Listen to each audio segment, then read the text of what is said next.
মিষ্টি খাওয়ার সুন্নত ভাত খাওয়ার আগে না পরে সেটা পর্যন্ত খোঁজ নেয়।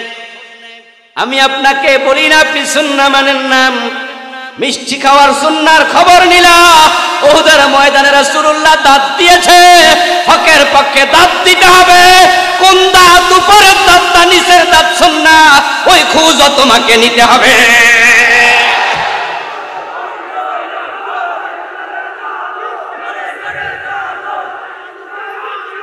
30 বছর 40 বছর বিচারক হয়ে বিচার করলে আল্লাহর কোরআনের আইনে শত শত বিধান আছে, একটাও মানলা না, রায় দিলাম। তোমার ইসলাম মসজিদের ভিতরে সীমাবদ্ধ। অথচ প্রিয় নবী তো বলেছেন, আমার মেয়ে ফাতেমা চুরি করলাম, এই ফাতেমার হাতটাও কেটে দেব। মসজিদের ইমাম সাহেবকে যদি লুকমা দেন, ইমাম সাহেব রাগ করে না, খেপে যায় না, বরং ইমাম সংশোধন হয়ে আবার সঠিক পথে ফিরে আসে। কোর্টে যদি কেউ লুকমা দিত, খতি ওস্তাদ সাহেব, ম্যাজিস্ট্রেট সাহেব, চোরের হাত কাটো, তুমি কেন রাসূলুল্লাহর সুন্নাহর বাইরে যাও? জেলে দেওয়ার বিধান ইসলামে নাই, চোরের হাত কেটে দাও। এ লোকমা ম্যাজিস্ট্রেট সাহেব শুনবে না? আদালত অবমাননার দায়ে তাকে গ্রেফতার করার সম্ভাবনা আছে।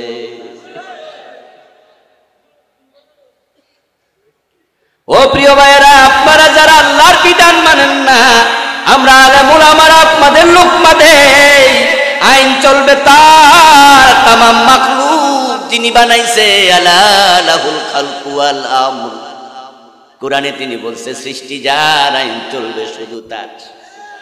আপনারা তো আল্লাহর বিধান মানেনি না, আমরা যারা মানার জন্য লুকমা দেই আমাদেরও সহ্য করেন না, সুতানাতা দোষ দইরা জেলে ঢুকাইয়া দেয়।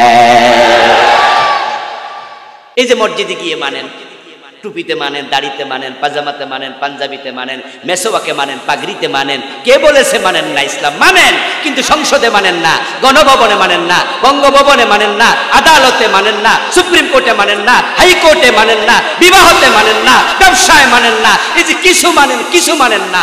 আমার রব বলতেছে এই লোকগুলো উলাইকা হুমুল কাফিরুনা হাক্কা।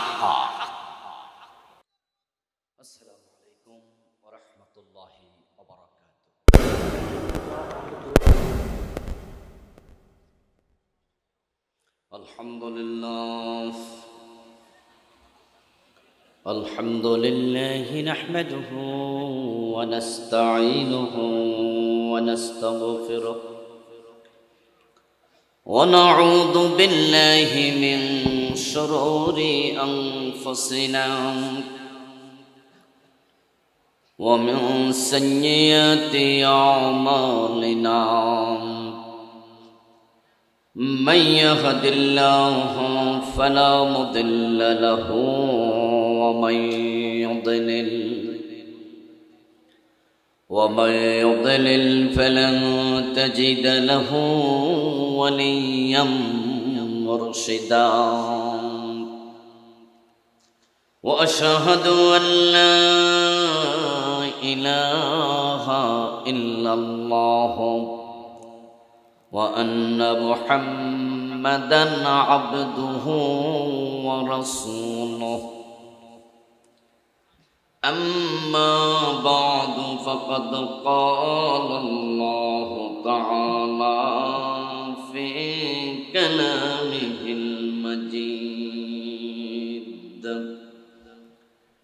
أعوذ بالله من الشيطان الرجيم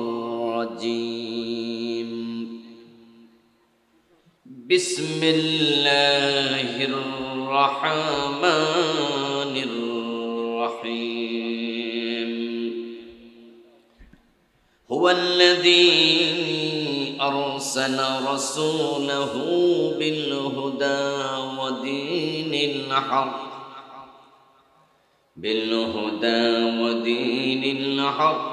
ليظهره على الدين كله ولو كره المشركون قال النبي صلى الله عليه وسلم كل أمتي يدخلون الجنة إلا من أبى قيل من أبى يا رسول الله قال من أطاعني دخل الجنة ومن عصاني فقد أبى أو كما قال النبي عليه الصلاة والسلام সকলে মেহেরবানি করে দুরূদ ইব্রাহিম পড়ুন আল্লাহুম্মা সাল্লি আলা মুহাম্মাদিন ওয়া আলা আলি মুহাম্মাদ কামা সাল্লাইতা আলা ইব্রাহিম ওয়া আলা আলি ইব্রাহিম ইন্নাকা হামিদুম মাজিদ আল্লাহুম্মা বারিক আলা মুহাম্মাদিন ওয়া আলা আলি মুহাম্মাদ كما باركت على إبراهيم وعلى آل إبراهيم إنك حميد مجيد اللهم صل وسلم وبارك عليه ফৈশরী আদর্শ সমাজ কল্যাণ পরিষদ কর্তৃক আয়োজিত আজকের এই চমৎকার তাফসীরুল কোরআন মাহফিলের মুআজ্জাজ মুকাররম সম্মানিত সভাপতি মুহতারাম হাফিজ মাওলানা আব্দুল কুদ্দুস সাহেব, মুহতারাম মাওলানা মোহাম্মদ মোশাররফ হোসাইন সাহেব, আল্লাহ তাআলা সভাপতি দয়ের নেক হায়াত দারাজ করুন। আজকের মাহফিলের প্রধান অতিথি হিসাবে আমার পূর্বে অত্যন্ত গুরুত্বপূর্ণ আলোচনা উপস্থাপন করেছেন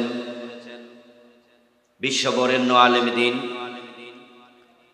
হাজার হাজার আলেমের উস্তাদ, আন্তর্জাতিক খ্যাতি সম্পন্ন মুহাক্কিক মুদাক্কিক মুফতি শাইখুল হাদিস আমাদের উস্তাদ আল্লামা সৈয়দ কামালউদ্দিন আব্দুল্লাহ জাফরি হাফিজাহুল্লাহ। ইনশাআল্লাহ আমার পরে গুরুত্বপূর্ণ তাকরির উপস্থাপন করবেন আমাদের অত্যন্ত প্রিয়জন আন্তর্জাতিক খ্যাতি সম্পন্ন মুফাসসিরে কোরআন মুহতারাম আল্লামা তারেক মুনব্বার হাফিজাহুল্লাহ। উপস্থিত অন্যান্য সম্মানিত আলোচকবৃন্দ, ইসলাম প্রিয় তৌহিদি জনতা, উপস্থিত হযরত উলামায়ে কেরাম, পর্দার অন্তরালের সতী সাধবী, সম্মানিতা মা ও বোনেরা, প্রিয় দিনী ভাইয়েরা, আপনারা কেমন আছেন? মাশাআল্লাহ। আল্লাহ তাআলা আমাদের সকলকে ভালো রাখুন, সুস্থ রাখুন। আল্লাহ তাআলা আমাদের যতদিন বাঁচিয়ে রাখবেন সকলকে সুস্থতার সাথে ঈমানের সাথে রাখুন। আল্লাহ তাআলার পবিত্র দরবারে লাখো কোটি শুকরিয়া জ্ঞাপন করছে যে মহান মনিব অত্যন্ত মেহেরবানি করে কোরআনের এই মাহফিলে আমাদের সকলকে হাজির হওয়ার তৌফিক দিলেন, যিনি দয়া করে আমাদেরকে সুস্থ রাখলেন, কোরআনের কথা বলার মতো শোনার মতো কোরআন মুখী হৃদয় দিলেন। এই সব নেয়ামতের মালিককে। সেজন্য আমরা আলোচনা শুরুতে মন প্রাণ উজাড় করে অন্তরের সবটুকুন শ্রদ্ধা এবং ভালোবাসা দিয়ে আমাদের মনিব আল্লাহ তাআলাকে শুকরিয়া জানাই, কৃতজ্ঞতা জানাই। সবাই মিলে জোরে জোরে একবার কালিমাতুশ শুকর পড়ি, আলহামদুলিল্লাহ। রব্বানা লাকাল হামদ হামদান কাসীরা তাইয়্যিবাম মুবারাকান ফীহি। প্রিয় দিনী ভাইয়েরা, আমি আপনাদের সম্মুখে পবিত্র কোরআন মাজিদ থেকে সূরাতুস সফের 9 নম্বর আয়াতে কারিমা তিলাওয়াত করেছি। প্রিয় নবীজি সাল্লাল্লাহু আলাইহি ওয়াসাল্লামের পবিত্র মুখ অনুসৃত একখানা ছোট্ট হাদিসে নববী পাঠ করেছি। আল্লাহ তাআলা তৌফিক দান করলে এখান থেকে কিছু কথা বলবো ইনশাআল্লাহ। সূরাতুস সফের 9 নম্বর আয়াতে কারিমাতে আল্লাহ তাআলা বিশ্ব নবী মুহাম্মদুর রাসূলুল্লাহ সাল্লাল্লাহু আলাইহি ওয়াসাল্লামকে এই ধরাধামে এই পৃথিবীতে কেন পাঠিয়েছেন সেই প্রসঙ্গে আলোচনা করেছেন। রাসূলুল্লাহ সাল্লাল্লাহু আলাইহি ওয়াসাল্লাম পৃথিবীতে কেন এসেছেন, উম্মত হিসেবে সেটা আমাদের জানা দরকার আছে না নাই? রাসূলের জীবনের লক্ষ্য যেটা, উম্মতের জীবনের লক্ষ্য হবে হুবহু সেটা। রাসূলুল্লাহ যা করেছেন উম্মত তাই করবে, রাসূল যা বলেছেন উম্মত তাই বলবে। রাসূলুল্লাহর চিন্তা চেতনা আদর্শের সাথে উম্মত তার চিন্তা চেতনা আদর্শ মিলাবে। প্রিয় নবী হলেন উম্মতের জন্য একমাত্র মডেল, উসওয়া, কুদওয়া, ইমাম। রাসূলুল্লাহ সাল্লাল্লাহু আলাইহি ওয়াসাল্লামকে অনুসরণ করা উম্মতের জন্য নফল না ফরজ? ফরজে কিফায়া না ফরজে আইন? রাসূলুল্লাহকে অনুসরণ না করে জান্নাত পাওয়া যাবে না। প্রিয় নবী সাল্লাল্লাহু আলাইহি ওয়াসাল্লামকে আমাদের সম্মুখে উপস্থাপন করে আল্লাহ তাআলা বলছেন, লাকাদ কানা লাকুম ফি রাসূলিল্লাহি উসওয়াতুন হাসানাহ। ও দুনিয়ার মানুষ, রাসূলুল্লাহর জীবনে সর্বোত্তম আদর্শ আমি আল্লাহ রেখে দিয়েছি। মান ইউতিউর রাসূলা ফাকাদ আতা আল্লাহ। রাসূলকে অনুসরণ যে করলো সে স্বয়ং আল্লাহকেই অনুসরণ করলো। আল্লাহর হাবিব সাল্লাল্লাহু আলাইহি ওয়াসাল্লামকে মেনে চলা আমাদের জন্য ফরজে আইন। যে ব্যক্তি রাসূলকে অনুসরণ করবে না সে উম্মতের দাবি করলো, সে প্রকৃত অর্থে উম্মত না। প্রিয় নবীজি যা বলেছেন, তিনি যা করেছেন আমরা ঠিক তাই করব, তাই বলবো। উনার থুতু ফেলা থেকে রাষ্ট্র পরিচালনা পর্যন্ত উনার পুরাটা জীবনই আমাদের জন্য অনুকরণীয় এবং অনুসরণীয়। উনি যেইভাবে টয়লেটে প্রবেশ করেছেন উম্মাহ সেইভাবে টয়লেটে পর্যন্ত প্রবেশ করবে। রাসূলুল্লাহ যেভাবে ঘুমিয়েছেন উম্মত ঘুমানোর সময় সেটাই মনে করবে, এবং রাসূলের সুন্নাহ মোতাবেক যদি উম্মাহ ঘুমায় তার এই ঘুমটাও আল্লাহর কাছে ইবাদত হয়ে যায়। প্রিয় নবীর অনুসরণ আমাদের জান্নাতে যাওয়ার কারণ। এজন্য আল্লাহর হাবিব কেন এসেছেন তা আমরা জানবো, এবং উনার জীবনের লক্ষ্যের সাথে আমরাও জীবনের লক্ষ্য মিলাবো। এই হলো আজকে আমার আলোচনার প্রতিপাদ্য। রাসূলুল্লাহ সাল্লাল্লাহু আলাইহি ওয়াসাল্লামকে অনুসরণ না করলে উম্মত জান্নাতে যেতে পারবে না। এজন্য জীবনের এমন কোনো দিক নাই যেখানে রাসূল আমাদের জন্য মডেল আদর্শ না। কিন্তু উম্মতের জন্য বড় আফসোস, ওই নবী মুহাম্মদ সাল্লাল্লাহু আলাইহি ওয়াসাল্লামকে আজকে উম্মাহ মডেল না বানায়া তারা বিভিন্ন নেতাকে তাদের জীবনের আদর্শ বানাচ্ছে। যুবকেরা বিভিন্ন ব্যানার বানায়, পোস্টার বানায়। রাস্তায় টানানো ব্যানারের দিকে তাকালে মাঝে মাঝে বড় কষ্ট পাই। লেখা আছে আমি অমুকের আদর্শের সৈনিক, তারপরে ছবি, ওই ছবির নিচে নামটা দেখি মুসলমানের সন্তানের নাম। যাকাতাম আল-ঈমানি মান রাদিয়া বিল্লাহি রাব্বান ওয়া বিল ইসলামি দীনা ওয়া বিমুহাম্মাদিন নাবিয়্যান ওয়া রাসূলা। ও মিয়া, তুমি যদি মুসলমানের সন্তান হও, আল্লাহকে রব হিসাবে পেয়ে, ইসলামকে জীবন বিধান হিসাবে পেয়া, রাসূলুল্লাহকে আদর্শ নবী হিসাবে পায়া তোমাকে সন্তুষ্ট হওয়া লাগবে। যে ব্যক্তি আল্লাহ তাআলাকে রব হিসাবে পেয়ে, ইসলামকে জীবন ব্যবস্থা হিসাবে পেয়ে, রাসূলুল্লাহকে জীবনের একমাত্র মডেল আদর্শ নবী হিসাবে পেয়ে খুশি, রাসূল বলে সেই লোকটাই শুধু ঈমানের স্বাদ পেয়েছে। মুসলমানের সন্তানেরা রাসূলুল্লাহ সাল্লাল্লাহু আলাইহি ওয়াসাল্লামকে জীবনে সব জায়গায় মানতে অনেকে এখনো রাজি হয়নি, অথচ রাসূলকে জীবনের সব জায়গায় অনুসরণ করা আমাদের জন্য আবশ্যক। আমরা মানি না সেটা নয়, মানি মসজিদে গেলে। আমরা নামাজে রাসূলকে মানি, তাই নাবির উপরে হাত বাঁধবেন না, না বুকের উপরে বাঁধবেন তা নিয়ে ঝগড়া করছে। আমিন নামাজে আসতে বলবেন না, জোরে বলবেন তা নিয়ে ইখতিলাফ করতে করতে মসজিদ পর্যন্ত আলাদা বানায়া ফেলছে। একদল বলে রাসূল আমিন জোরে বলেছেন, তাই আমরাও জোরে বলবো, ঠেকায় কে দেখি। তাই দল বাইন্দা মসজিদে খাড়াইয়া সবাই এক সুরে জোরে আমিন কইয়া বুঝাইয়া দেয়, বুঝাও রাসূলকে কেমনে মানি, ঠেকাইতে পারবা না। আরেক দল খুতবার মাঝে বলে দেয়, আমার মসজিদে জোরে আমিন যে কইব, সালাতের পরে তারে ধরবা, দলিল চাইবা। এবং এমন ঘোষণাও কোথাও কোথাও দেয়, আমাদের মসজিদে জোরে আমিন বলা নিষেধ। লিফলেটে লিখে দেয়, মসজিদের সামনে টানায়া দেয়। এর মানে তারা বুঝাইল, আমার নবী আস্তে আমিন বলেছে, আমার মসজিদে জোরে আমিন চলবে না। আরেক দল কয় না, রাসূল জোরে আমিন বলছে, আমরা জোরে বলবো, আমাদের থামাইতে পারবা না। ঝগড়া লেগে মসজিদ আলাদা। রাসূলকে মানতে গিয়ে ঝগড়া করে, ফাসাদ করে।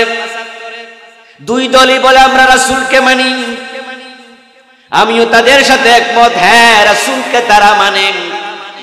মসজিদে ঢুকতে ডান পা দেয়, বের হতে বাম পা দেয়। আল্লাহু আকবার বলে নামাজ শুরু করে, সালাম ফিরায়া নামাজ শেষ করে। কে রাসূলকে মসজিদে মানে না? সবাই মসজিদে মানেন, কিন্তু পরিতাপ হলো এই নামাজিরা যখন হাকিম হইয়া, বিচারপতি হইয়া কোর্টে বসে, আদালতে রাসূল মানে না। এমপি হইয়া সংসদে গেলে সেখানে রাসূলের কথা মতো আইন বানায় না। সংসদের নেতা হইয়া দেশ চালাইলে রাসূলের আদর্শ নামাজিরা দেশ চালাইতে রাজি হয় না।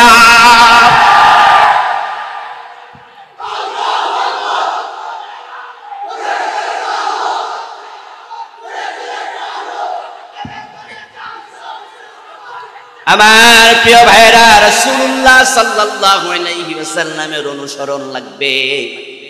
এটা যদি না বুঝতো তাহলে আমিন লইয়া তো ঝগড়া করার কথা ছিল না।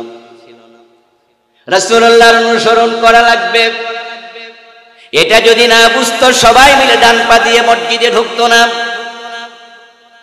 কোন মসজিদে যদি 500 মুসল্লি প্রবেশ করে, 500 জনের মাঝে 500 জনই ডান পা দেয়। যদি 2-1 জন বাম পা দেয়, ওরে জিজ্ঞাসা করেন, হে কইব ভুলে গেছি, খেয়াল নাই।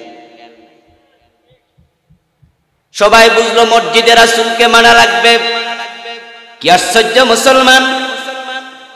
জোহরের নামাজে আযান হলো, নামাজ পড়ার জন্য জজ কোর্ট মসজিদে জজ সাহেবরা গেল, ম্যাজিস্ট্রেট সাহেবরা গেল। 5 ওয়াক্ত নামাজ পড়ে এমন অনেক জজ, ম্যাজিস্ট্রেট, হাকিম, কি কথা বলেন না? আছে না? কথার ঢং দেখে কিছু নিজেরা কইলে না, সব আমরা দিয়া কয়। 5 ওয়াক্ত নামাজ পড়ে এমন বিচারক আছে না নাই? জোহরের নামাজ পড়তেছে, ইমাম সাহেব 2 রাকাত পড়ার পরে উনি আত্তাহিয়াতু পড়ার জন্য বসতে ভুলে গেছে। 4 এবং 3 রাকাত বিশিষ্ট ফরজ নামাজে 2 রাকাত পড়ার পরে আত্তাহিয়াতু পড়তে হবে। ওই সময় প্রথম বৈঠক ওয়াজিব। প্রথম বৈঠক কি? ইমাম সাহেব ভুলে গেল। উনি ভুলে দাঁড়াইতে শুরু করছে 2য় রাকাত শেষ করে। পিছন থেকে লোকেরা লোকমা দেবে, ম্যাজিস্ট্রেট সাহেব লোকমা দেবে না। উত্তর জানা কেন ভাই? জজ সাহেব লোকমা দেবে না। রিকশাওয়ালা, ঠেলাওয়ালা, দিন মজুর, কুলি যারাই আছি আমরা, চাকরিজীবী, শিক্ষিত, অশিক্ষিত, সব মুক্তাদি লোকমা দেবে। লোকমা দেওয়ার কারণটা কি? কারণ আমার রাসূল সাল্লাল্লাহু আলাইহি ওয়াসাল্লাম 2 রাকাত পরে আত্তাহিয়াতু পড়ার জন্য বসেছেন। ইমাম সাহেব ভুল করেছে, তাই মুসল্লিরা লোকমা দিয়া বুঝায়, হুজুর আপনার ভুলের সাথে আমরা একমত নই। আমার রাসূল 2 রাকাত পরে বসেছে, আমরাও বসবো, আপনিও বইয়েন। আপনি খারাইছেন কেন? লোকমা দিয়া বুঝাইয়া দেয়, বসুন, এখানে রাসূলের সুন্নাহ বসা। ইমাম সাহেব রাসূলের সুন্নাহ মানে না, ভুল করেছে, ওয়াজিব তরক করেছে। ম্যাজিস্ট্রেট সাহেব লোকমা দিয়া দিল। নামাজ শেষে উনি যায় ওনার চেয়ারে বসে বিচার করতেছে, চোর ধরে হাত কাটার রায় দেয় না জেলে দেয়? চোর ধরে হাত কাটার রায় দেয়া কোরআনে আছে না নাই? এখন চোর ধরে হাত কাটার রায় দেয়া বিচারকের জন্য নফল না ফরজ? তো উনি নিজে হুজুরের ওয়াজিবে লোকমা দেয়, কিন্তু নিজের ফরজের খবর নাই।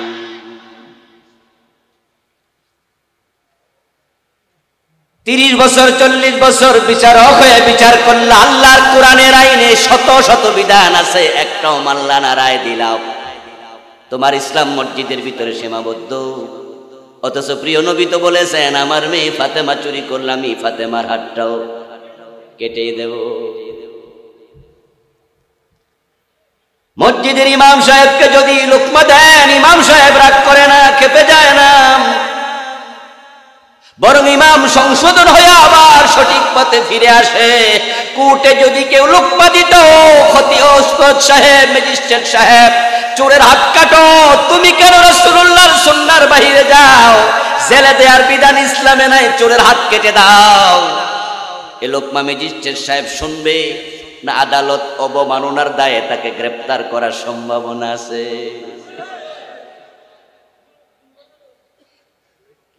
ও প্রিয় ভাইয়েরা, আপনারা যারা আল্লাহর বিধান মানেন না, আমরা আলেম ওলামারা আপনাদের লোকমা দেই, আইন চলবে তার, তামাম মাখলুক যিনি বানাইছে, আলা লাহুল খালকু ওয়াল আমর। কোরআনে তিনি বলছে, সৃষ্টি যার, আইন চলবে শুধু তার।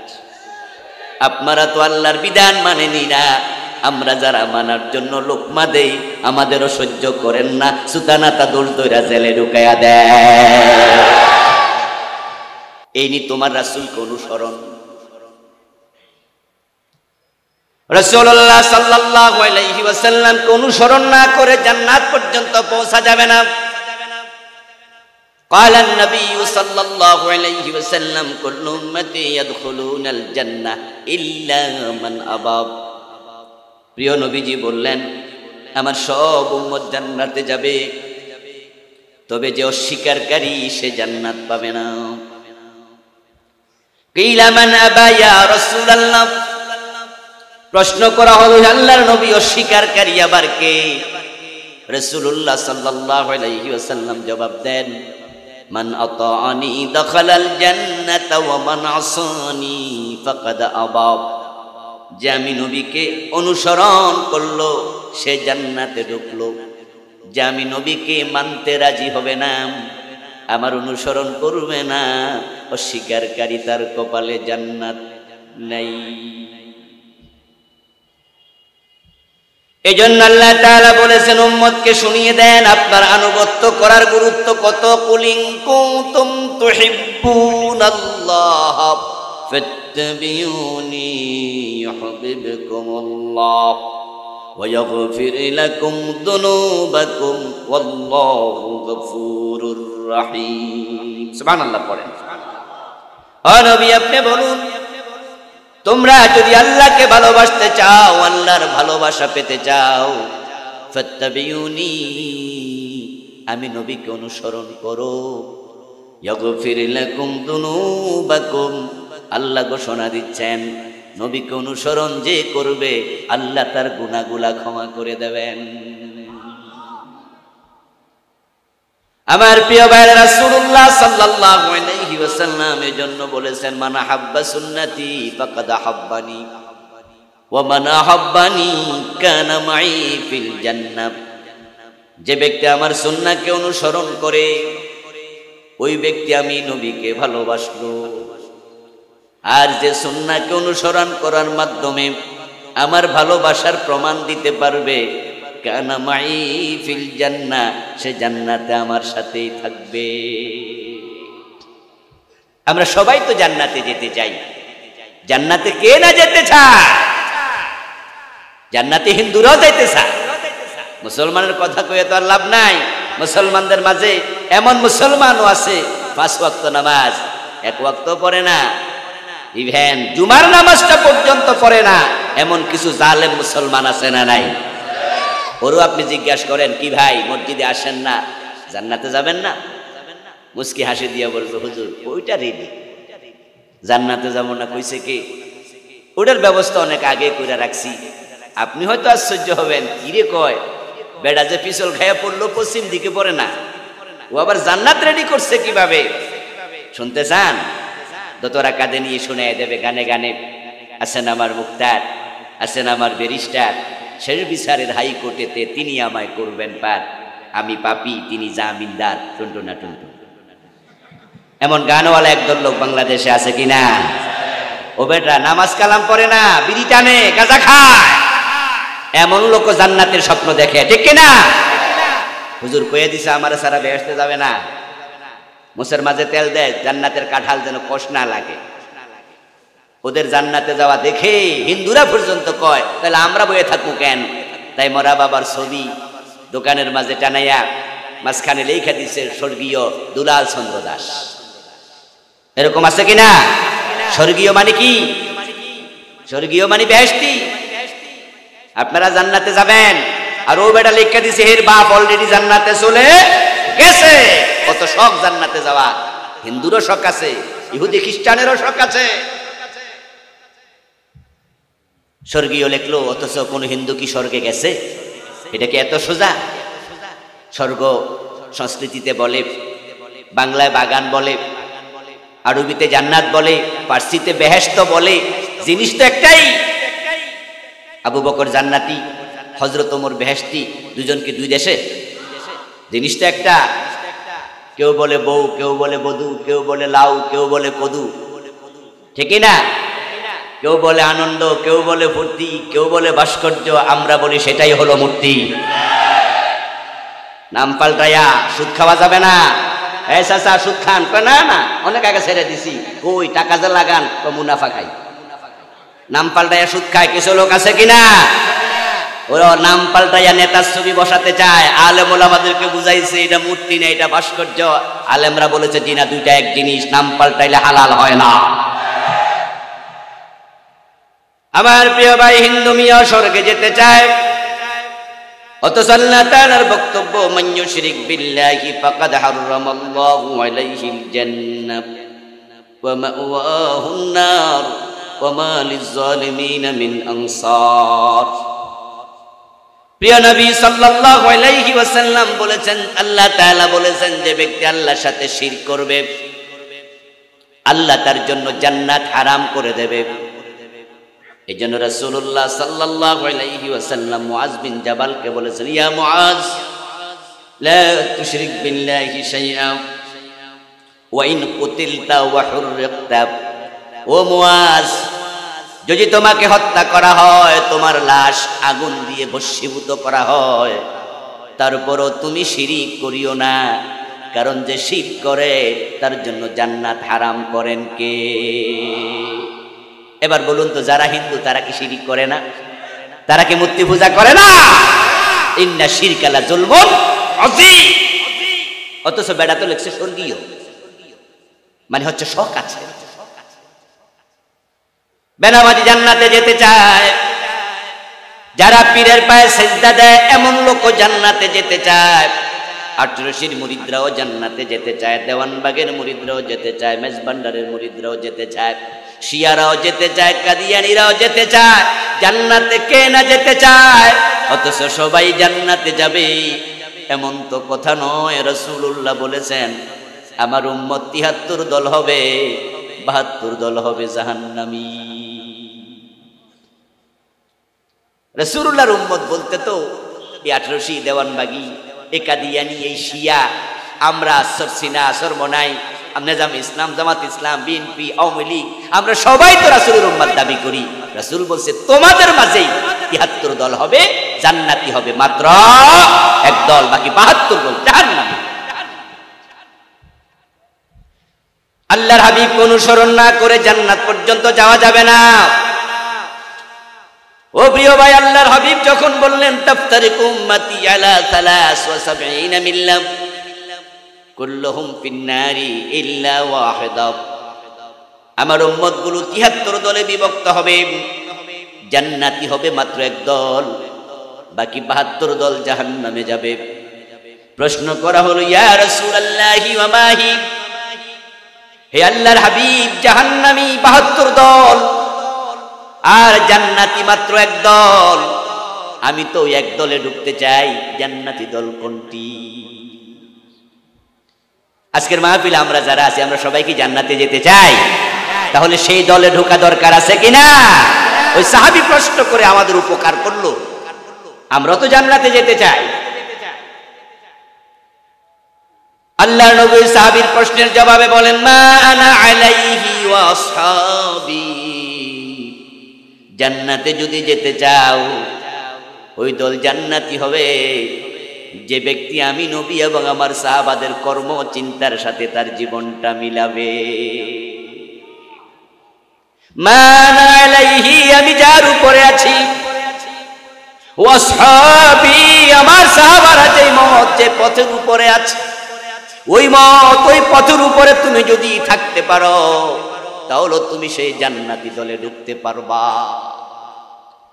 এবার আপনাদের কাছে আমি বলি, আমার প্রিয় ভাই, রাসূলুল্লাহর যে দল আছে ওই দলটা কি কোরআনওয়ালা দল না কোরআনের বাহিরের দল?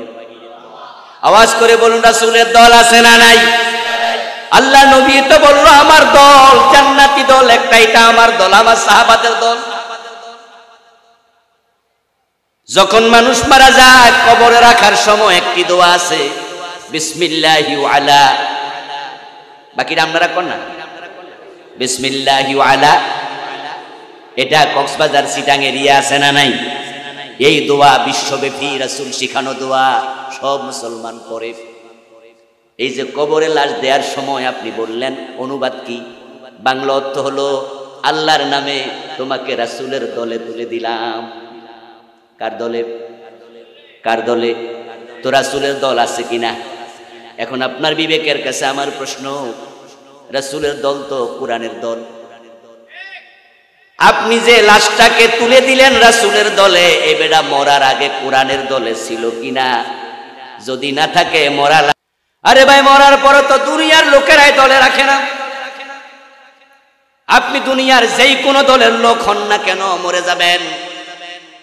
আপনি দলের প্রেসিডিয়াম সদস্য হোক না, আপনি দলের চেয়ারম্যান, মরে যাওয়ার পর আপনার নিজের দলের লোকেরা এসে কয় তোমারে বিসমিল্লাহ কইয়া রাসূলের দলে দিয়া দিলাম, তাহলে হেরাই নিজের দলে আপনারা আর রাখে না। তো মরা লাশ রাসূল নিবে কোন কারণে? নিজের দলের লোকেরাই তো মরা লাশ নিজের দল থেকে আউট করে দেয়।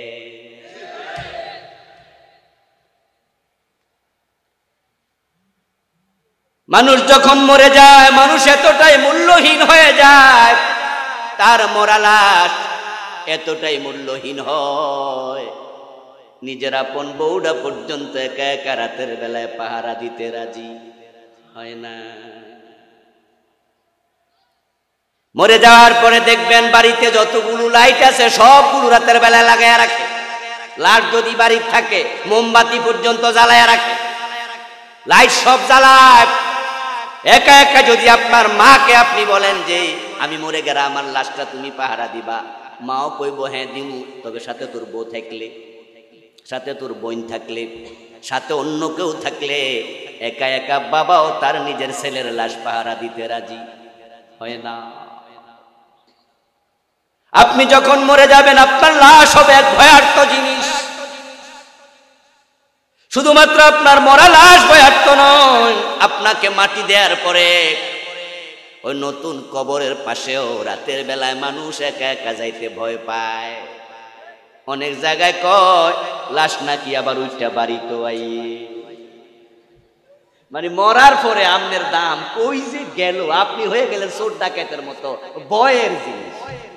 আর এইটারে রাসূলের দলে তুলে দিতে আছে। রাসূলকে আপনি কি এত সোজা পাইছেন? রাসূল ইস্তেকবাল করে কোলে লইয়া আপনারা জান্নাতে দিতে পারবেন? আমার প্রিয় ভাইয়েরা, নির্বাচন যখন আসে আমরা দেখি বিভিন্ন মার্কার লোকেরা মিছিল করে, তালাসাবি তালাসাবি, এদিকে মিছিল করে বটগাছ বটগাছ, ওখানে হারিকেন, এদিকে রিক্সা মিছিল করতে করতে এক লোক তালা চাবি কইতে কইতে গলা গেছে শুকাইয়া, পিছনে আপনার তাকায়া দেখে রাস্তার পাশে ওখানে অন্য মার্কার একটা অফিস দেখা যায়, ওখানে বসে বসে চা খাওয়াচ্ছে। উনি তালা চাবি করতে করতে যদি অন্য মার্কার দোকানে ঢুকা কয়েক কাপ চা দেন, চা উনার মুখে দেবে না মাথায় দেবে? ও বেটারা বলবে ফাইসোটা কি, তোমার মুখে তালা চাবি, তুমি আইসো এখানে নৌকা মার্কার, তুমি আসছো এখানে বট গাছ মার্কার অফিসের মাঝে, বাইরো মিয়া তোমার জন্য এখানে চা নাই, মিছিল করেছো যার, চা খাবে তার, এটাই দুনিয়ার নিয়ম।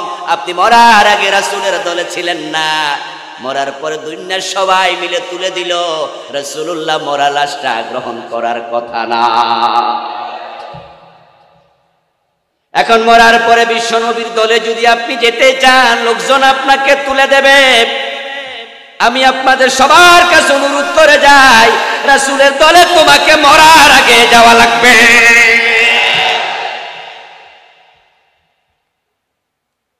বড় কষ্টের কথা হলো, যেই লোকগুলো সবাই মিলে মরা লাশ রাসূলুল্লাহর দলে তুলে দিল, ওই জীবিত মানুষগুলো কিন্তু রাসূলের দলে এখনো যাইতে রাজি।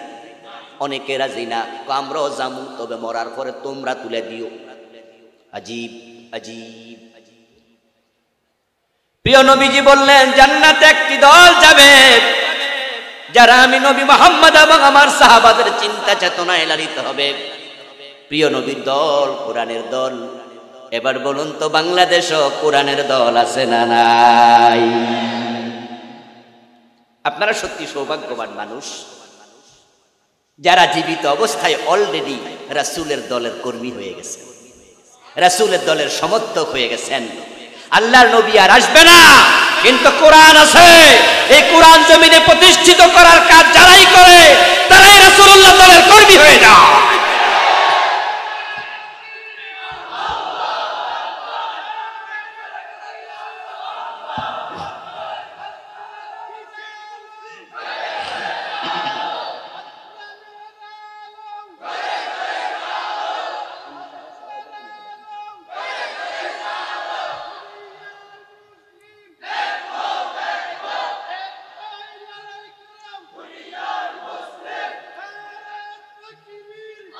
আমার প্রিয় ভাই, রাসূলুল্লাহ সাল্লাল্লাহু আলাইহি ওয়াসাল্লামকে অনুসরণ করা যদি ফরজ হয়, ওই অনুসরণ সুবিধা মতো হবে না জীবনের সব জায়গায় হওয়া লাগবে?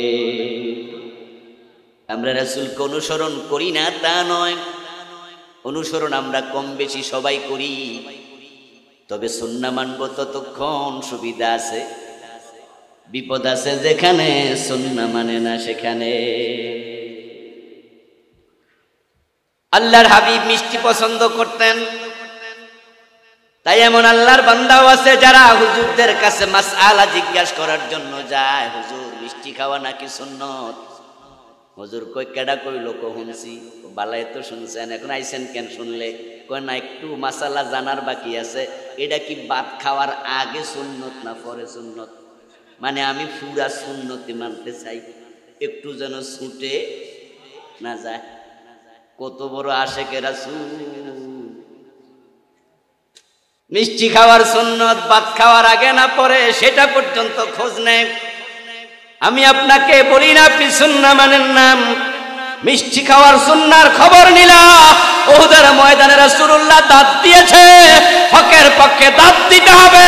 কোন দাঁত উপরের দাঁত না নিচের দাঁত সুন্নাহ, ওই খুঁজও তোমাকে নিতে হবে। যেই নবী মিষ্টি পছন্দ করতেন, মিষ্টি খেতেন, সে মিষ্টি খাওয়াকে আমরা সুন্নাহ বলি না। এটা হলো আদত, এটা অভ্যাস। সুন্নাহ হলো ইবাদতের অংশ। আমার বন্ধু, মিষ্টি খাওয়া সুন্নাহ যদি হতো, তাহলে ডায়াবেটিক ওয়ালারা তো সুন্নাহ থেকে আজীবনের জন্য খুব বঞ্চিত হয়ে যেত। আর এটা যদি মিষ্টি খাওয়া যদি সুন্নাহই হতো, তাহলে তো আমরা বলতাম মিষ্টি যে 1 কেজি খায় এর সওয়াব হলো এতটুকু, যে 1.5 কেজি খাইবো তার সওয়াব হলো, আর যে 2 কেজি খাইবো তার সওয়াব হবো আরো বেশি। অথচ কোনো আলেম কোনোদিন বলে নাই আধা কেজি মিষ্টির সুন্নাহ এতটুকু সওয়াব, 1 কেজি খাইলে অতটুকু সওয়াব। এগুলো ইবাদতের অংশ নয়, এটা হলো আদত, এটা অভ্যাসের অংশ। রাসূলুল্লাহ কোনদিন কি আমাদের মতো ডাইল দিয়ে ভাত খাইছে? জানেননি আপনারা? আরব দেশের মানুষকে আমাদের মতো ডাইল দিয়ে ভাত খায়? আল্লাহর হাবিব খেয়েছেন খেজুর, রাসূলুল্লাহ খেয়েছেন রুটি। এগুলো মানুষের অভ্যাসের অংশ। এরপরও বলবো ঠিক আছে, আপনি রাসূল মিষ্টি খেয়েছে শুনে আপনি গেলেন, হুজুর সুন্নত আমি আমল করতে চাই, আমরা বলবো খান। এবার প্রশ্ন হলো, যেই নবী সুন্নাহ মিষ্টি খেয়েছেন, হক কথা বলে তো তায়েফের মাঠে দিনের কথা বলে পাথরের আঘাতও খেয়েছেন। মিষ্টি খাওয়ার সুন্নাহ যারা খুঁজতে চায়, হক কথা বলে পাথর খাওয়ার সুন্নাহও তাদের মাথায় রাখা লাগবে। আপনি সুন্নাহ সুবিধা মতো মানবেন তা তো হবে না। আমরা মসজিদে ঢুকে সুন্নাহ মানি সবাই। ইমাম আসছে নতুন খতিব এসে জুমার দিন বক্তৃতা দিচ্ছে, মসজিদের মুসল্লি ভাইরা শোনেন, আমি কিন্তু এক মসজিদে বেশি দিন চাকরি করতে পারি না, কারণ আমার চাকরি থাকে না। আর এ নিয়ে আমার কোনো টেনশনও নাই। আমি হক কথা বলি, চাকরি থাকলেও কিছু আসে যায় না, গেলেও কোনো অসুবিধা নাই। মসজিদ আল্লাহর আইনে চলবে, সভাপতির কথায় মসজিদ চলবে না। আমরা সময় দিয়েছি 1টা 15 মিনিটে জোহরের জামাত, সভাপতি ওযু করতেছে তাই ইমাম সাহেব খাড়ায় থাকবো, এসব চলবে না। টাইম মসজিদ কারো কথায় চলবে না, কারো ধার ধারবে না। সেক্রেটারির কথায় মসজিদ চলবে না, সেক্রেটারি ঘুষ খায় তাই বলে ঘুষেরও হাত বন্ধ, এমন খতিব আমি না। অন্যায় আছে যেখানে আমি প্রতিবাদ করব, সেখানে আমি ইমাম, আমার কথাও মসজিদ চলবে না। আমি মাগরিব 2 রাকাত পরে সালাম ফিরাইলে আপনারা আমার সাথে সালাম ফিরাবেন, তা হবে না। লোকমা দিয়ে আমারে সোজা করে দেবেন। মসজিদ চলবে কার আইনে? মুসল্লিরা সবাই মনে মনে কয় এতদিনে একটা শক্ত হুজুর পাইছি। সভাপতি সাহেব হাত তোলা দিয়া কয়, হুজুর আল্লাহর আইনে মসজিদ চলবো, আমার কোনো আপত্তি নেই। আমি কোনোদিন কইছি আমার আইনে চলবে, চালান আপনি আপনার মতো কইরা। হুজুর তো খুশি হইয়া কয়, মাশাআল্লাহ, একদল মুসল্লি পাইলাম, আল্লাহর আইন মানার ব্যাপারে কোনো দ্বিমত নাই। এবার হুজুর বলতেছে যে আল্লাহর আইনে মসজিদ চলবে, ওই আল্লাহর আইনে সংসদ ভবনও চলা লাগবে। যে আল্লাহর আইনে মসজিদ চলবে, সে আল্লাহর আইনে আদালতও চলা লাগবে। গণভবন, বঙ্গভবন, সচিবালয় চলবে, আল্লাহর আইনে পুরা দুনিয়া চলবে। ইনিল হুকমু ইল্লা লিল্লাহ, এটা আল্লাহরই কথা, আল্লাহ ছাড়া কারো আইন চলবে না। হুজুর যখন এই কথা বলে দিল, সাথে সাথে মুসল্লিগুলো 2 ভাগে ভাগ হয়ে গেল। যারা সাধারণ মুসল্লি তারা আগের মতো কই জি, আর যারা একটু নেতা গোছের মুসল্লি, নেতা টাইপের মুসল্লি, ওরা মাথাটা একটু নোয়া কয়, হুজুর আগের ওয়াজ ঠিক ছিল, এখন তো রাজনীতি শুরু করছে। আল্লাহর আইনে মসজিদ চলবে, এটা নিয়ে কারো দ্বিমত নাই। মসজিদ আল্লাহর আইনে চলুক, কেউ দ্বিমত করে না। আল্লাহর আইনে সংসদ চলবে, দেশ চলবে, এ কথা বললে দ্বিমত করার লোক নামাজীদের মাঝে অভাব হয় না। কারণ তারা জানেন আল্লাহর আইনে যখন দেশ চলবে, সমাজ চলবে, তখন তাদের সিনেমা হলগুলো আর থাকবে না। আল্লাহর আইনে দেশ চললে তাদের সুদী ব্যাংক, আল্লাহর আইনে দেশ চললে তাদের ইয়াবা ব্যবসা,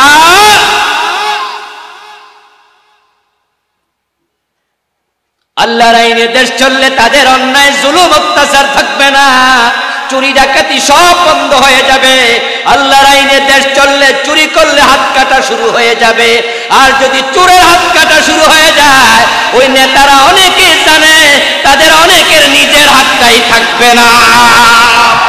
কারণ দেশের হাজার হাজার কোটি টাকা চুরি করে কানাডায় বেগম পাড়ায় বাড়ি বানাচ্ছে। এই জন্য মসজিদ আল্লাহর আইনে চলবে, কথা বললে এক মুসল্লিও দ্বিমত করবে না। কিন্তু আল্লাহর আইনে দেশ চলবে এটা বললে তাদের চেহারা কালো হয়ে যায়। এতে প্রমাণ হয় তারা আল্লাহর কোরআন জীবনে সব জায়গায় মানতে এখনো রাজি হতে পারে নাই। আপনারা যারা কোরআনের বিধান এক জায়গায় মানবেন আর এক জায়গায় মানবেন না, কিছু কিছু মানবেন কিছু কিছু মানবেন না। ও প্রিয় ভাই, আপনাকে বলছি আপনি এখনো ঈমানদারি হতে পারেন নাই।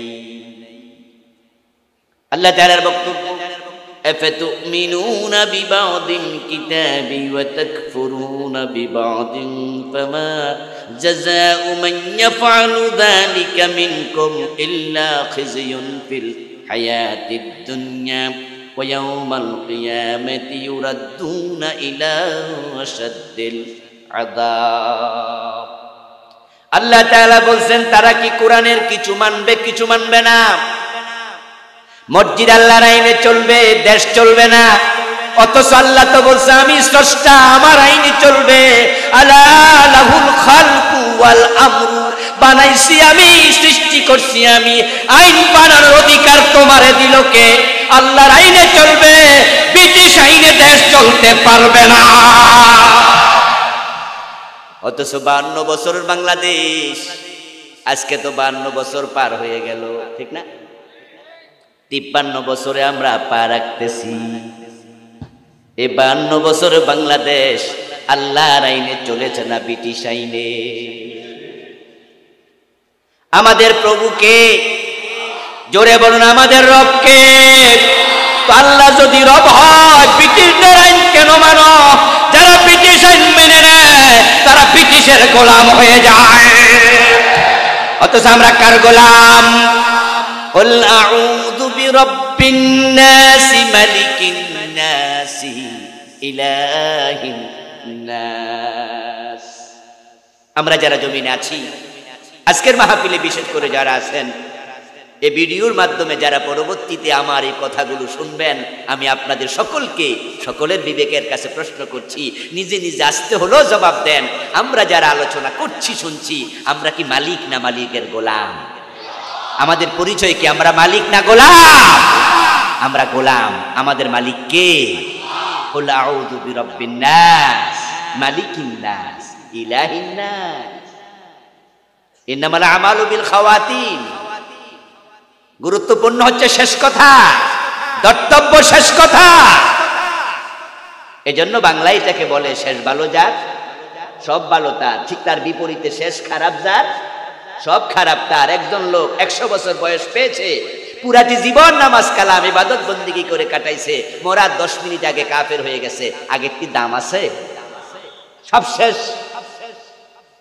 আরেকজন লোক পুরা জিন্দেগি ইসলামের বিরোধিতা করে কাটাইছে, কিন্তু মরার আগে বলেছে লা ইলাহা ইল্লাল্লাহু মুহাম্মাদুর রাসূলুল্লাহ।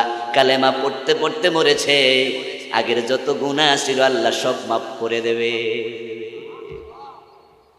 ইন্নামাল আমালু বিল খাওয়াতিম। কুরআন মাজিদের 114 সূরার মাঝে শেষ সূরা সূরা নাসের মাঝে আল্লাহ মূলত বান্দা এবং আল্লাহর মাঝে পরিচয়টা তুলে ধরেছে। তুমি বলো, ও নবী তুমি বলো, আপনি বলুন আউযু বিরাব্বিন নাস, আমি মানুষের রবের কাছে আশ্রয় চাই। মালিকিন নাস, মানুষের মালিকের কাছে আশ্রয় চাই। সুবহানাল্লাহ পড়েন। আল্লাহ শেষ সূরা দিয়া বুঝাই দিলেন তুমি মালিক না। মালিক কে? তো মালিক যদি আল্লাহ হয়, আইন দেবে কে? গোলাম কি আইন বানাইতে পারে? আফাতুমিনুনা বিবাদিল কিতাবি ওয়া তাকফুরুনা বিবাদ। তোমরা কি কোরআনের কিছু মানবা কিছু মানবা না? এমনটাই যদি করো, ফামা জাযাউ মান ইয়াফআলু যালিকা মিনকুম ইল্লা খিzyun ফিল হায়াতিদ দুনিয়া। তাহলে দুনিয়ার জীবনে তোমাদেরকে লাঞ্ছিত করা হবে। ওয়া ইয়াউমাল কিয়ামাতি ইউরাদ্দুনা ইলা আশাদ্দিল আযাব। কিয়ামতের দিন ধাক্কায়া জাহান্নামে ফেলে দেয়া হবে। কিছু মানবা কিছু মানবা না। সুবিধাবাদ জিন্দাবাদে মুমিন হওয়া যায় না। আল্লাহ বলছেন দুনিয়াতে লাঞ্ছিত করবে। আল্লাহর এই কথা কিন্তু বাস্তবায়ন হয়ে গেছে অলরেডি। আজকের পৃথিবীতে 65টা রাষ্ট্র আছে, তার মাঝে 200 কোটি মুসলমান আছে। আল্লাহর পরিপূর্ণ ইসলাম মানতেছে এমন রাষ্ট্র কয়টা আছে? এমন মুসলমানের সংখ্যা কত? অধিকাংশ মুসলমান অর্ধেক মানে না। কেউ 2% মানে, 3% মানে, 95-96% মানে না।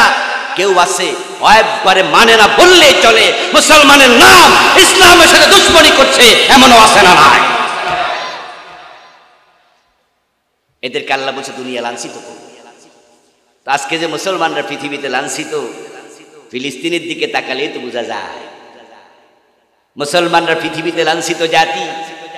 মায়ানমারের দিকে তাকাইলে তো বোঝা যায় আজকের পৃথিবীতে মুসলিম যেখানে মাইর খায় সেখানে বসনিয়া, সেসনিয়া, সোমালিয়া, কাশ্মীর, আলজেরিয়া, আজকের ফিলিস্তিন, ভারতের গুজরাট, আমাদের পাশের রাষ্ট্র মায়ানমার, সিরিয়া, ইয়ামান, তাকায় দেখো কাশ্মীর।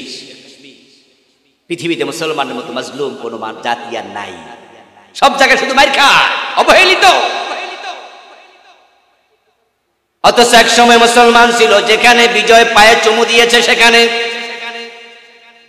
মুসলমান গিয়েছে, যেখানে সম্মান ইজ্জত তাদেরকে স্বাগত জানিয়েছে সেখানে অর্ধ পৃথিবী মুসলমান চালাইছে। মুসলমানের আল্লাহু আকবার ধ্বনিতে কাফেরদের কলিজা পর্যন্ত থরথর করে কেঁপেছে।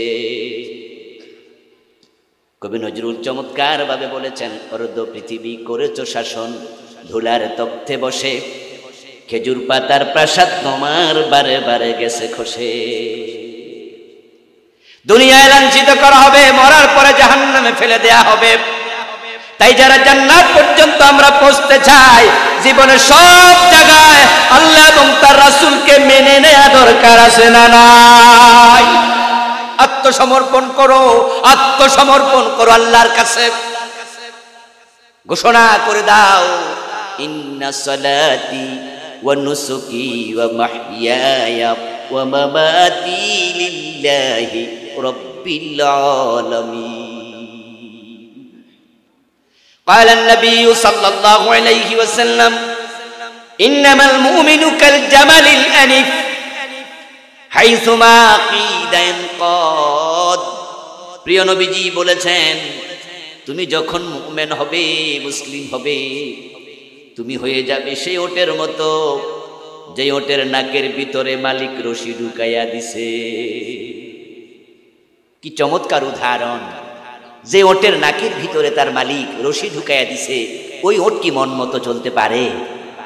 একটু আওয়াজ দিয়া বলেন না, যে ওটের নাকের ভিতরে মালিক রশি ঢুকাইছে, ওই ওট কি স্বাধীন না পরাধীন? এটা আওয়াজ দিয়া বলেন, স্বাধীন না পরাধীন? পরাধীনতার মানে হলো মালিক টানবে যেদিকে, ওই ওট কদম দিতে বাধ্য সেদিকে। উল্টা পাল্টা দিলে তার নাকটা ছিঁড়ে যাবে। ঈমান এনেছ, আল্লাহ যা বলবে, রাসূল যা বলবে তা মানতে তুমি বাধ্য। উল্টা পাল্টা করবা, ঈমান ছিঁড়ে যাবে। কিয়ামতের আগে তাই হবে। قال النبي صلى الله عليه وسلم تكون بين الساعة فتن كقطع الليل المظلم يصبح فيها الرجل مؤمنا فيمسي كافرا ويمسي مؤمنا فيصبح كافرا ويبيع أقوام دينهم بعرض من الدنيا। প্রিয় নবীজি বলেছেন, কিয়ামতের আগে এমন একটা সময় আসবে, যে সময় মানুষগুলো রাতের অন্ধকারের মতো ফিতনায় পড়ে যাবে। সকাল বেলায় মুমিন থাকবে, সন্ধ্যা বেলায় কাফের হয়ে যাবে।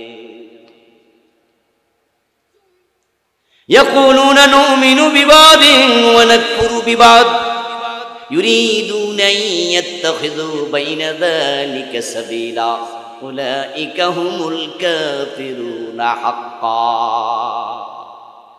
আপনারা যারা কিছু মানেন, এই যে মসজিদে গিয়ে মানেন, টুপিতে মানেন, দাড়িতে মানেন, পাজামাতে মানেন, পাঞ্জাবিতে মানেন, মেসোয়াকে মানেন, পাগড়িতে মানেন, কে বলেছে মানেন না? ইসলাম মানেন, কিন্তু সংসদে মানেন না, গণভবনে মানেন না, বঙ্গভবনে মানেন না, আদালতে মানেন না, সুপ্রিম কোর্টে মানেন না, হাইকোর্টে মানেন না, বিবাহতে মানেন না, ব্যবসায় মানেন না। এই যে কিছু মানেন, কিছু মানেন না। আমার রব বলতেছে, এই লোকগুলো উলাইকা হুমুল কাফিরুনা হাক্কা। আরে আপনি বলবেন, হুজুর কেমনে কাফের? এই না মানি। আচ্ছা আমার ভাইয়েরা, ফজরের নামাজের ফরজ কয় রাকাত? যারা বলেন না একটু বলেন না, কয় রাকাত? আচ্ছা এক রাকাত পরে যদি বাড়ি চলে যান, সওয়াব তো অবশ্যই অর্ধেক হইব, ঠিক না? নাকি বাতি? এক যে পড়লেন, এক রাকাত তো পড়লেন, বাবা ছেলের সিটের মাঝে উঠছে, উঠাইছে, চল মসজিদে চল বাপ, সাথে করে নিয়ে গেল, ক্লাস 5-এ পড়ে পড়া। বয়স যখন 7 হবে নামাজের জন্য ট্রেনিং দাও, তালিম দাও। মুরু আওলাদাকুম বিসসালাহ ওয়া হুম আবনাউ সাব'i সিনিন। বয়স যখন 10 হবে নামাজ না পড়লে প্রয়োজনে শাসন করো, তাকে শাসন করো, নামাজ পড়াও। তো ক্লাস 5-এ পড়ে বাচ্চার বয়স হয়ে গেছে 10-11 বছর, বাবা মসজিদে নিছে, বাবার পাশে দাঁড় করাইছে, প্রচন্ড শীত। হুজুর প্রথম রাকাতে মোটামুটি সূরা ইয়াসিনের অর্ধেকটা পড়ে গেছে, ফজরের নামাজ কেরাত একটু লম্বা হবে। তারপর রুকুতে গেল, সেজদা করে দাঁড়াইলো, সেজদা থেকে উঠে বাবা তাকায় দেখে পোলা নাই। তো বাবা নামাজ শেষ করলো, শেষ করে বাড়ি গেল, বাড়ি যায় দেয় ফোলা কম্বল গায়ে দিয়ে ঘুমাইবে, শুয়ে গেছে। তো বাপে জিজ্ঞাসা করে, কি রে বাবা তুই না নামাজে গেলি? কই গেছি তো চলে আইলি? কই যে শীত অর্ধেক তো পড়ছি। আরে বাপ অর্ধেক পড়ছো তো অর্ধেক পড়ে কি লাভ আছে? পুরা তো পড়তে হবে, না তো নামাজ বাদ। ছেলে আব্বা কি কন, 50-এর আনসার দিলে 33 পাইলে পাস। তা আমি 1 রাকাত পড়ছি, পুরাই বাদ বুঝি, আল্লাহ বুঝি এত কঠোর। তো বাপে বুঝায় যে আরে আল্লাহর আইন, অর্ধেক মানলে চলবে না, পুরাই মানতে হবে। এবার ছেলে বলতেছে, আব্বা তাহলে আমার স্বাস্থ্য ভাই আব্বাস মিয়া তো 1 রাকাত পড়ে না, আমি তাও তো 1 রাকাত পড়ছি, কিছু সওয়াব আল্লাহ দিব। বাপে কয় না মোড়েও, কয় হইয়া থাকলে যা পড়লেও তা, আরে না বেটা অর্ধেক পড়লে। আমার প্রিয় ভাই, আমি যে কাহিনীটা শোনালাম এটা জাস্ট কাল্পনিক একটা কথা। আমি আপনাদের সাথে একমত, আপনারও আমার সাথে একমত। যেই ছেলে 1 রাকাত পড়ে বাড়ি চলে গেল, তার স্বাস্থ্য ভাই যে পড়ে নাই, সে যেমন বেনামাজি, যে 1 রাকাত পড়ছে সে অধিকা নামাজি নাও, সে বেনামাজি। চৈত্র মাসের দুপুরে রিকশাওয়ালা রোজা রেখেছে, রোজা রেখে হাঁপাইয়া উঠছে। আসরের নামাজ পড়ার পরে ইমাম সাহেবের কাছে গিয়ে বলে, হুজুর সারাটা দিন রোজা রেখেছি, বুকটা পিপাসায় খা খা করছে, কিন্তু সারাদিন যে পরিমাণ কামাই হয়েছে, চাল কিনলে ডাল কিনতে পারবো না, ডাল কিনলে তেল কিনতে পারবো না। এখন যদি ইফতার করার অনুমতি পাইতাম, মাগরিব পর্যন্ত ঘন্টাখানেক চালাইলে কিছু পয়সা করি হতো, চাল ডাল তরকারি কিনে বাড়ি যেতে পারতাম। না হয়তো রিকশার চালাইতে পারবো না, কারণ শরীর আর কুলায় না। হুজুর গরিব রিকশাওয়ালার দিকে তাকায় বলল, 15 ঘন্টা লম্বা দিন, ইতোমধ্যে 14 ঘন্টা রোজা তো রাইখে ফেলছো, তুমি গরিব মানুষ, ইফতার কইরা লাও, সওয়াব তো 80% হইছে। এখন ওই গরিবের দিকে তাকায়া কোন হুজুর যদি এই ফতুয়া দেয়, তাহলে 80% সওয়াব হুজুরের কথা মতো আল্লাহ দিয়া দিবে, ঠিক না? এই এতগুলা মানুষ না কইলে কেমন হবে? যে একজন হা কইয়া দেন, সওয়াব দেবে। আচ্ছা 80% না দেখ, 50% দেবে। কত দেবে? 14 ঘন্টা তো রেখেছে, 1 ঘন্টা না বাকি, একবারে বাদ কেন? আল্লাহর বিধানের মাঝে আল্লাহ কোনো ডিসকাউন্ট দেয় না। ইয়াকুলুনা নুমিনু বিবাদিন ওয়া নাকফুরু বিবাদ। আল্লাহ তাআলা বলেন, তারা কিছু মানুষ আছে খুবই চালাক, একবার মানি না সেটা বলবে না, বলবে কিছু তো মানি। এই চাচা, এই কাকা, এই ভাই, আপনি তো ভালো মানুষ, আপনি তো ভালোই নামাজ কালাম সব করেন, এই ব্যাপারে আপনি এমন কেন? তো হুজুর সব কি আর মানা যায়? এমন কথা বলার লোক আছে কিনা? আরে সব কি আর মানা যায়? সব কি আর পারি? আপনি সবকিছু পারবেন না, এই অধিকার, এই কথা বলার অধিকার তো আপনার নাই। আপনি হবেন সেই ওটের মতো, যে ওকের নাকের ভিতরে মালিক রশি ঢুকাইছে, টান মারতে দেরি, কদম দিতে দেরি করা যাবে না। রাসূলুল্লাহ সুন্নাহ মানি আমরা নিজের জীবনের সুবিধা মতো হিসাব করে দেখেছি, যেখানে ইসলাম মানতে গেলে আমার লস আছে, ওখান থেকে আমি আর আস্তে করে নিরাপদে চলে আসি। আপনি দেখবেন সমাজের মাঝে নামাজ, রোজা, হজ, যাকাতের ওয়াজ করার লোকের অভাব নাই, কিন্তু ইয়াবা, হেরোইন, পেনসিডিল, গাঁজা, অপরাধ, অন্যায়, জুলুমের বিরুদ্ধে কথা বলার লোকের বড় অভাব, খুবই অভাব। অথচ তা'মুরুনা বিল মা'রুফ ওয়া তানহাউনা আনিল মুনকার। সৎ কাজের আদেশ দেয়া যেমন ফরজ, অসৎ কাজে প্রতিরোধ করে তোলাও কি ফরজ। IUB media